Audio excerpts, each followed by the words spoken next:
Pain management in physiotherapy has advanced in recent times.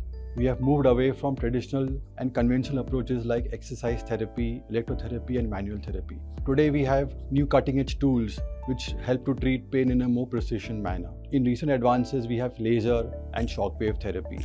Laser, especially class 4 laser and shockwave therapy, help to deliver treatment at more targeted and specific areas with more precision-based treatment.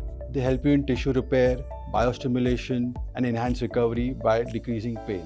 The essence is basically, the most exciting thing is we are using a multimodal approach in which we are using cutting-edge technologies, innovation, advanced therapies, and evidence-based protocols to treat pain. We also deal with bio-brain stimulation, which helps you understand pain better, which helps you treat chronic pain.